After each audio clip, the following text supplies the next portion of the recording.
And they were sitting there now behind the president yesterday. Smiling. Clapping. As in, these guys had, on the previous day, just taken a record 30 minutes, was it? Or so? In under an hour. Information. To pass that bill. Yes. Put the question. Put the question. Put it. The question. Mr. Speaker, sir, put it. Put it. Read faster. And now yesterday, they're sitting there behind the president. And when he says, we have agreed that we're going to withdraw. Clapping. We are going to also cut back on expenditure for starting with the exam. They're sitting there. And you look at them, don't you see where the problem... could you just see where our problem is? The problem was sitting behind the president. Have you? The word deja vu, what does it mean? Deja vu means already seen. Deja. Okay. 1997. Kasarani. Yeah. Multipartism. Okay. 91. Huh? 91 or 90? No, 97. 97. 97. Kanu, thingy-majig meeting, everybody red cap, red sweaters, blah, blah, blah, blah, blah, blah, blah, blah, blah. Speaker after speaker. 90. After. Huh? I said 90. In 97, we already had multi-party. 92. Yes. If I had 5 years, just 5. After all. I did not add 10. Just give it 5. Sure. Yes. Can I not move it forward? Okay. 90. Section 2A. It was 90. Yes. Now, you see, I only added 7. Haya. So tuendelee. Okay. Everybody in Kasarani. Yes. See? Eric understands these things. You must add. Now, speaker after speaker after speaker. What? We cannot. Kanu Baba na Mama. Even uncle and auntie. What? One party. Kenya together. We're behind you, President. Only live forever. Blah, blah, blah, blah, blah, blah, blah, blah. Then the president stands up. Says, I've heard all of you. Thank you very much. And all the speakers were clapped for. The way I've seen it, it is good that we allow for multipartism. 3 second silence. Then rapturous clapping. What? In fact, this is what we were saying. This is what we've been trying to say. When we said there should be one party, what we were trying to say is that actually it is multipartism that we want. Yes, that multipartism is one multipartism, so that there are many right. So this isn't new. This is not new. For something that you believed in so wholeheartedly, really, that we had a lot of political innuendo that was thrown at this thing day after day after day. I can't take anything away from Majority Leader Kimani Ichung'wah, because and you have to give it to journalists as well, because the camera was right on his face when the president said this thing, and he looked as though he had eaten a sour pickle, because it was almost as though I have been saying these things for the last 2 weeks, and in a 5-minute speech, the whole thing has fallen to the ground. How are you going to be able... You have to ask these guys how they're feeling. Let me tell you how they're going to be able to go back to their people tomorrow. They will twist it by saying it was a party position. Okay? At the point we were making the decision, it was a party position. And as the leader of majority party coalition in the National Assembly, my job is to rally people towards the common position taken collectively by a group. As the whip, my job is to whip the members collectively. On the party position. On the party position. Now, should the position change? We all whip and move to that. But this is a result of conversations. Remember what Aaron Cheruiyot was telling us? I wish you would have attended one of our PG meetings and hear how people we actually really stand up and they speak. And, we speak and debate and argue, and then we arrive at a position. Okay?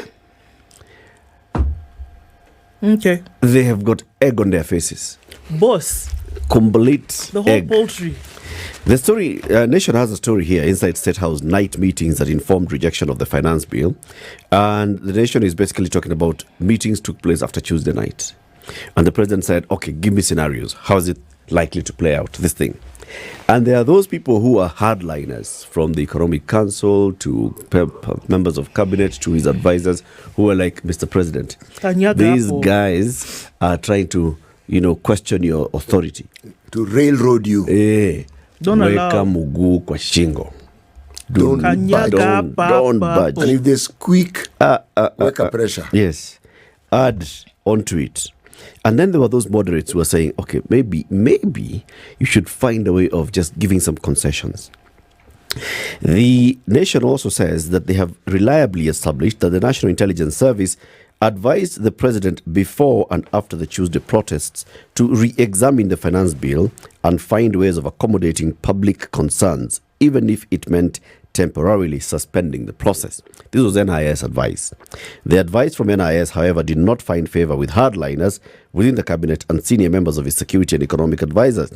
The president is truly in the horns of a dilemma, and consultations are still ongoing. With the voices of reason prevailing, there is hope that he'll take a position that moves the country away from the path of the chaos, death and destruction witnessed on Tuesday, according to sources.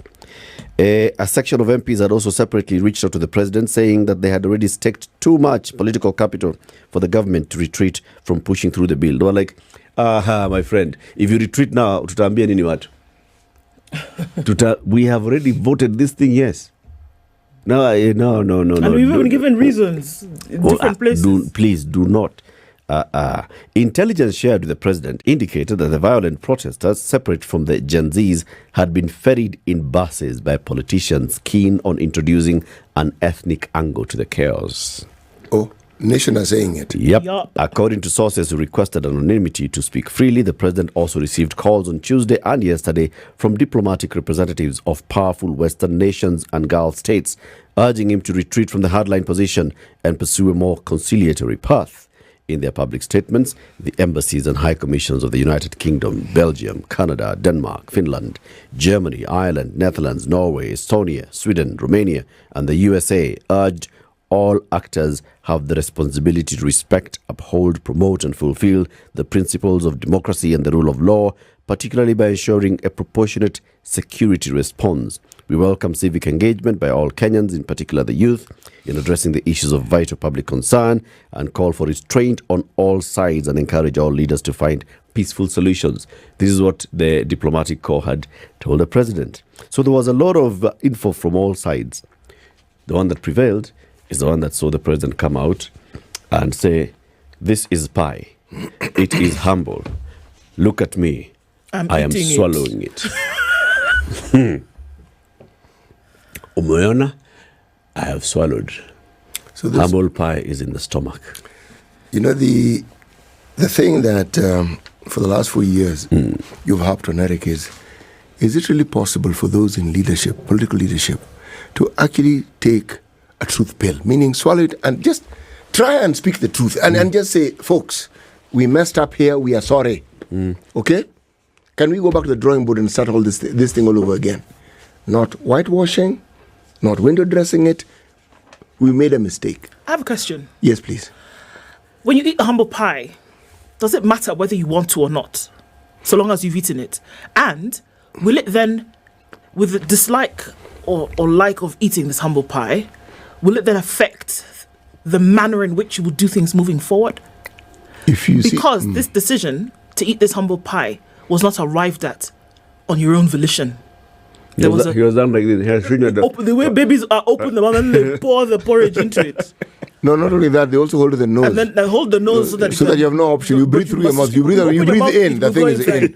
Then they beat your back so that the porridge can go down. So then you see the surprised look on the child's face. But as the child is trying to be surprised, guess what? Food is in the stomach. So as you're moving now forward, you're just walking, you're angry, but your stomach is full. Yes. You can even cry if you want. So you're asking how you behave thereafter. Exactly. So you were forced, you're angry, but you were forced because you must eat. What you do later, does it matter how you swallowed? No. Or you've just said, okay, I've swallowed, let's move forward. What we see and what we are seeing now is the foundation on which the current crop of political leaders have based their leadership, or what they call their leadership. Are they really for the people, or are they for getting the people to believe that they are for them? Because when someone sincerely understands and is repentant, do you see that? No.